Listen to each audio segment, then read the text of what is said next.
Halo semuanya, selamat datang di channel YouTube saya, Desa Aristia. Pada video kali ini saya akan membahas prediksi soal literasi bidang pendidikan dan kebudayaan untuk persiapan seleksi kompetensi bidang SKB CPNS Kemdikbud 2020. Seperti di video saya sebelumnya, saya akan menampilkan soal, kemudian memberikan jeda waktu untuk teman-teman menjawab. Setelah itu saya akan membahas kunci jawabannya. Oke, kita mulai dari soal yang pertama.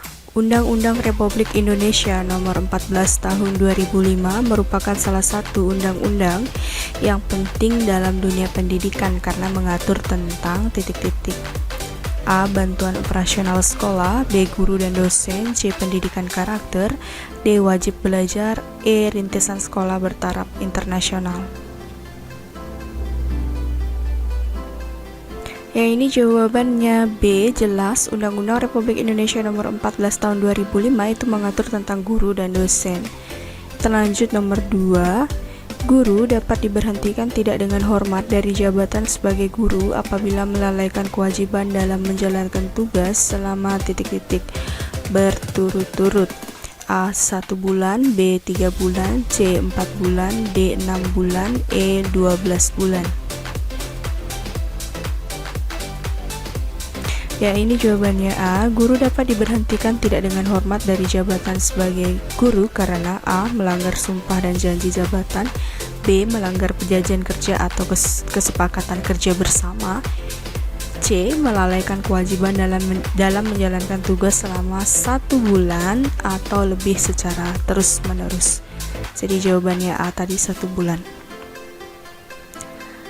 Nomor 3, alokasi dana pendidikan selain gaji pendidik dan biaya pendidikan kedinasan sedikitnya adalah dari anggaran pendapatan dan belanja negara atau APBN pada sektor pendidikan. A. 10%, B. 15%, C. 20%, D. 25%, E. 50%.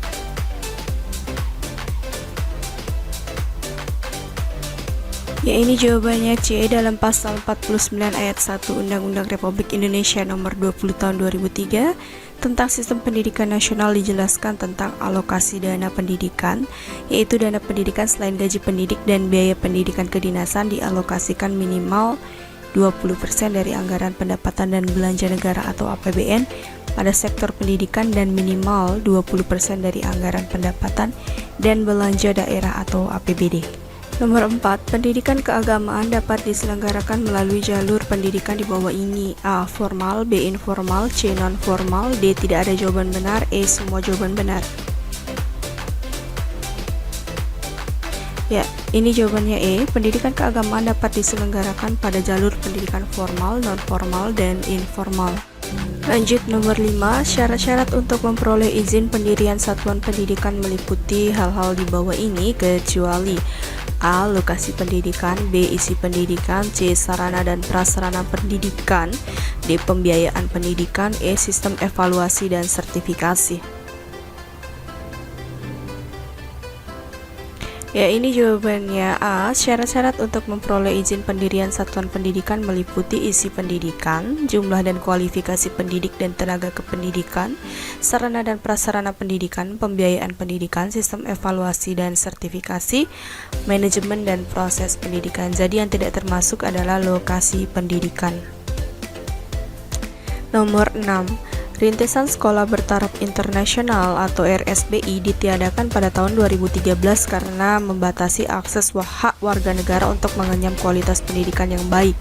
Lembaga negara yang mengeluarkan keputusan peniadaan RSBI ini adalah A. Majelis Permusyawaratan Rakyat, B. Dewan Perwakilan Rakyat, C. Mahkamah Konstitusi, D. Presiden, atau E. Menteri Pendidikan dan Kebudayaan. Ya, ini jawabannya C. Pada tahun 2013, Mahkamah Konstitusi mengabulkan gugatan peniadaan rintisan sekolah bertaraf internasional karena membatasi akses hak warga negara untuk mengenyam kualitas pendidikan yang baik. Jadi jawabannya C. Mahkamah Konstitusi.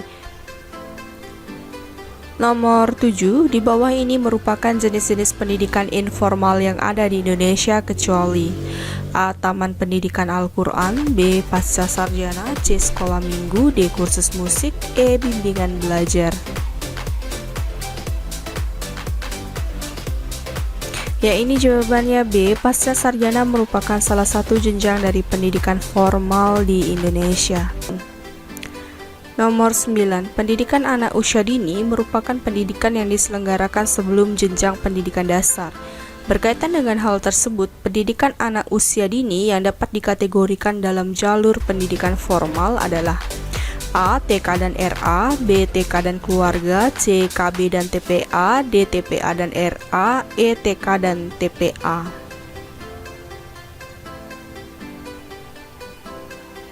Ya, nomor 9 jawabannya A. Pendidikan anak usia dini dapat diselenggarakan melalui 3 jalur, yaitu yang pertama pendidikan anak usia dini pada jalur pendidikan formal seperti taman kanak-kanak atau TK, Raudatul Atfal atau RA atau bentuk lain yang sederajat.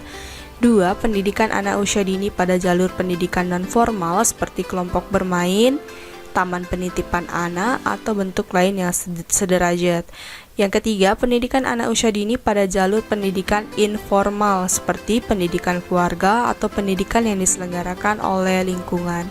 Jadi tadi jawabannya A, TK dan RA kalau dia kategori jalur pendidikan formal.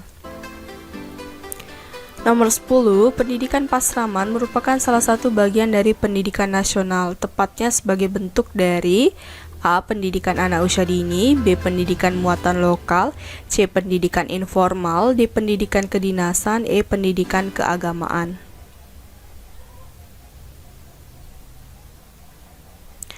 Ya, nomor 10 jawabannya E. Dalam UU nomor 20 tahun 2003 tentang Sistem Pendidikan Nasional pasal 30 ayat 4 dijelaskan bahwa pendidikan keagamaan berbentuk pendidikan diniyah, pesantren, pasraman, pabaja samanera dan bentuk lain yang sejenis. Baiklah teman-teman, sampai di sini dulu video saya kali ini. Kalau kalian suka dengan video ini jangan lupa like, komen di bawah kalau ada pertanyaan atau request materi atau komen apapun yang berhubungan dengan video ini.